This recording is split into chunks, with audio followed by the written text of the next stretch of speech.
Om Swastiastu, kembali bersama Bapak lagi. Pada hari ini Bapak akan membahas tentang materi Panca Mahabhuto. Sebelum Bapak membahas, semoga anak-anak dalam keadaan sehat dan berbahagia. Oke, Bapak mulai. Pengertian dan bagiannya. Panca Mahabhuto berasal dari kata panca yang berarti 5, maha berarti kuasa, dan bhuta berarti dijadikan atau diwujudkan.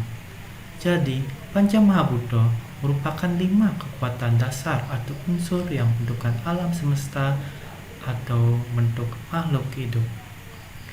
Panca Mahabhuto juga dapat diartikan sebagai 5 elemen dasar sebagai pembentukan alam semesta, baik alam makrokosmos atau alam semesta atau juga disebut dengan Buana Agung, dan juga mikrokosmos atau disebut dengan Buana Alit atau tubuh manusia. Bagian-bagian dari Panca Mahabhuto itu terdiri dari 5. Yang pertama itu Pertiwi berarti unsur padat, Apah berarti unsur cair, Teja berarti unsur panas, Bayu berarti unsur udara, dan Angkasa berarti unsur ruang atau ether. Lanjut, Bapak bahas ini akan tentang Buana Agung atau disebut dengan juga makrokosmos atau alam besar. Buana Agung disebut juga dengan makrokosmos atau jagat raya atau juga disebut dengan alam semesta yang kita muliakan karena keluhuran dan kemampuannya memberikan kehidupan bagi seluruh makhluk hidup tanpa henti-hentinya. Proses penciptaan Buana Agung diawali ketika dunia ini belum ada apa-apa, hanya ada Ida Sang Hyang Widiwasa dalam wujud Nirwiguna Brahma. Artinya Tuhan dalam wujud sepi atau kosong atau juga disebut dengan kehampaan. Kemudian Ida Sang Hyang Widiwasa menjadikan dirinya sendiri menjadi Saguna Brahman, yang berarti Tuhan sudah mulai beraktif atau beraktivitas.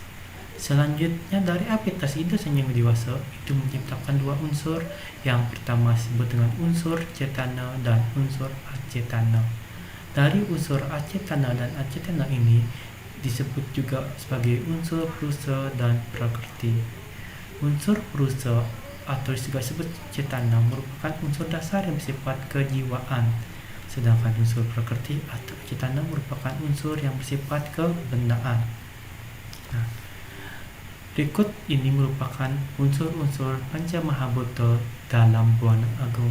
Yang pertama yaitu Pertiwi atau tanah. Pertiwi merupakan zat unsur padat yang ada pada alam semesta berupa tanah. Terdapat tanah, ada kayu, besi, dan lain-lainnya. Bisa anak-anak lihat sesuai dengan gambar berikut. Terus ada apa? Itu air. Apa merupakan benda cair yang terdapat di alam semesta, seperti ada air, lautan, danau, dan minyak bumi. Gambarnya juga bisa kalian lihat di PowerPoint yang Bapak buat. Lanjut, Teja dalam Buana Agung. Teja api merupakan segala bentuk panas atau sinar yang ada di alam semesta ini. Teja dapat dilihat sebagai wujudnya sebagai matahari, sinar bintang, atau sinar rembulan, dan api di dalam kehidupan kita sehari-hari. Lanjut, Bayu, udara.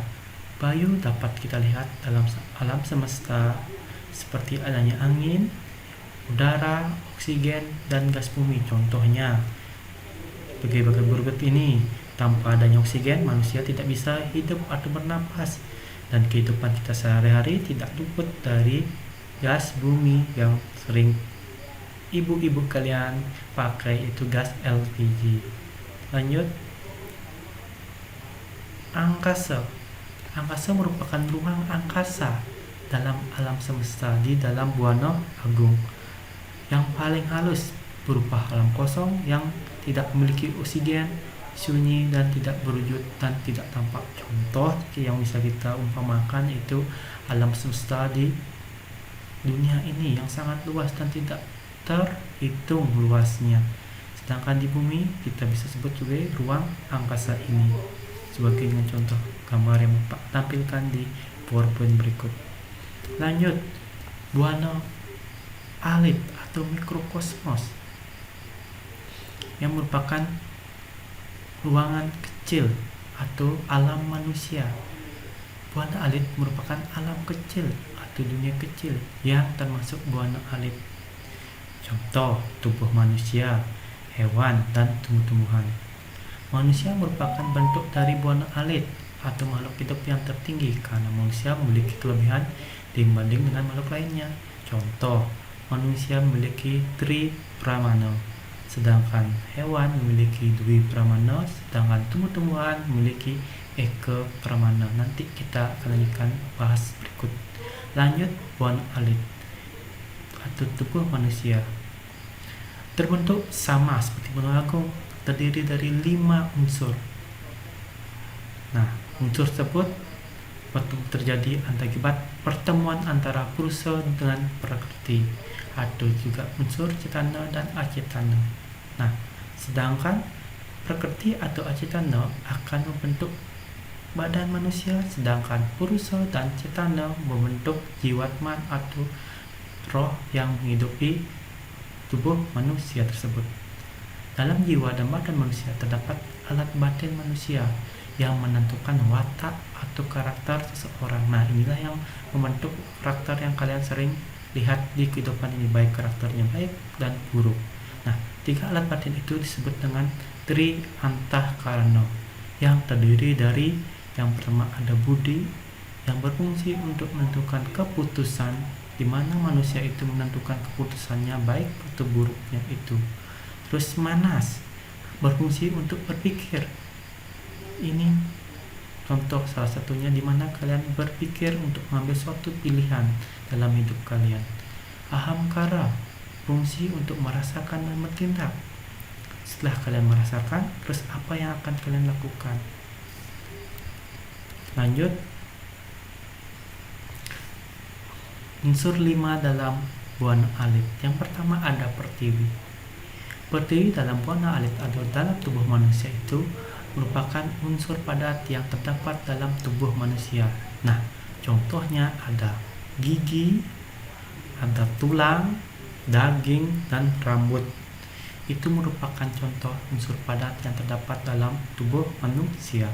Lanjut, apa dalam buana alit? Itu unsur cair yang merupakan terdapat dalam tubuh manusia. Contohnya ada gambar darah, ada gambar keringat, ada gambar air liur dan air seni, dan banyak ada zat-zat cair yang terdapat dalam tubuh manusia.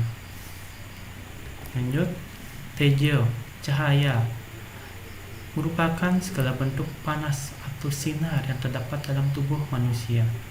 Tejo pada manusia bisa Bapak rangkum, terdapat itu suhu tubuh kalian, dimana kalau tubuh kalian panas, kalian akan mengalami demam dan sakit. Dan beberapa sinar yang terdapat dalam manusia yang disebut dengan cakra, sesuai dengan gambar yang Bapak berikut ini. Terus lanjut, bayu dalam buana alit itu merupakan udara yang terdapat dalam tubuh manusia. Nah, badan atau udara yang terdapat dalam tubuh manusia ini bisa berupa bau-bauan. Contohnya bau badan, hawa napas, ada bau badan, contohnya kentut. Nah, contohnya bisa kalian rasakan sendiri. Lanjut, angkasa dalam buana alit, yaitu merupakan ruang yang terdapat dalam tubuh manusia. Contohnya rongga tenggorokan dan rongga perut. Sebagai contoh, gambar dari Google, saya akan kalian simak gambarnya berikut. Oke, berikut yang bisa Bapak sampaikan pada pertemuan hari ini. Untuk materi selanjutnya bisa kalian cermati di buku paket kalian. Kalau ada pertanyaan, silakan kalian tanyakan di Google Classroom nanti. Untuk itu saja yang bisa Bapak sampaikan. Sebelum Bapak tutup dengan Parama Santi. Om Santi Santi Santi. Om. Sekian dan terima kasih.